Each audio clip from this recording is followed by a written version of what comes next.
পাহাড়ের বুকে বাগানে থোকায় থোকায় ঝুলছে বিদেশি লাল রঙের red mango, American Palmer, Chiang Mai, banana mango সহ প্রায় ৫৪ প্রজাতির আম।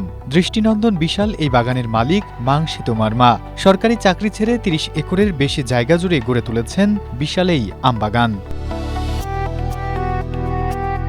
মাংসিতো মারমা শুরুতেই চাকরি ছেড়ে আম চাষ শুরু করেননি। প্রথমে ২০১২ সালে ছোট পরিসরে ব্যানানা ম্যাঙ্গো দিয়ে বাগান শুরু করেন তিনি।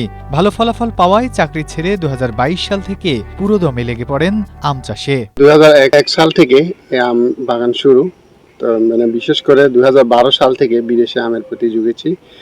যখন দেখলাম যে নার্সারিতে বিভিন্ন রঙিন আম, বিভিন্ন ভ্যারাইটি যখন ঝুলতে দেখি, তখন আমার ইচ্ছা জাগে যে আমার তো দেশীয় আম আছে, পাশাপাশি আমি এই বিদেশি আমগুলো যদি চাষ করি তাহলে লাভবান হতে পারবো। স্ট্রবেরি সুপার ডটেড ও ক্লাসিক ভ্যারিয়েন্ট সেন্সেশন জাগুক শিহরণ। সে আশা আমি ২০১২ সাল থেকে ব্যানানা ম্যাঙ্গো থেকে শুরু করি। তারপরে বিভিন্ন ভ্যারাইটি যেরকম পালমার আছে, টমি এটকিন্স, অস্টিন, আপনার এই যে অরুণিমা, আম্বিকা, এরকম বিভিন্ন জাত আমার এই বাগানে আছে, যেমন নাম ডকমাই আছে। তো ২০২২ সালে আমি চাকরি থেকে অবসর নিয়ে পুরাদমে এখন বাগানের উপরে ঝুঁকেছি, কারণ আমি জানি যে বাগান করলে কিছুটা লাভ হবো চাকরি চাইতে।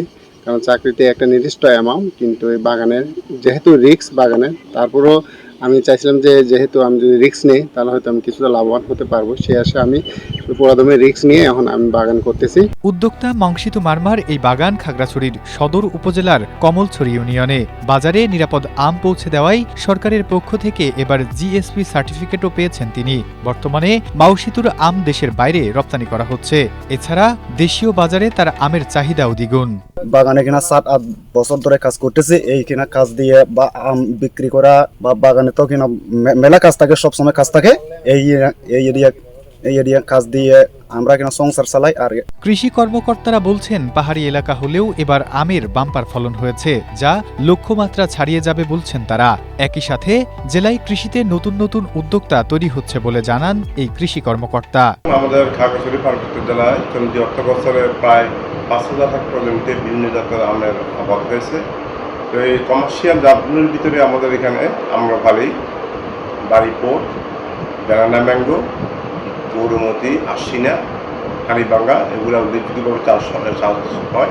এটা ছাড়াও বিদেশি কিছু আমের জাত এখানে গত ৪-৫ বছর ধরে চাষ হচ্ছে। এবং উল্লেখযোগ্য হল কিউজাই, পালমার, কাটিমন, মিয়াজাগি, কিং অফ চাকাপাত এবং চিয়াংমাই, এই জাতগুলি বর্তমানে এখানে আবাদ হচ্ছে।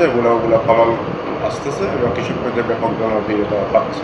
আমাদের এখানে এই ৯টি উপজেলাতেই আমের ভালো ফলন হয়েছে, যেহেতু এই বছর চলতি মৌসুমে খাগড়াছড়িতে প্রায় ৫,০০০ হেক্টরের বেশি জমিতে দেশি বিদেশি আমের আবাদ হয়েছে, যার লক্ষ্যমাত্রা ধরা হয়েছে ৬২,১৭৯ metric ton. Desk report, Asia post.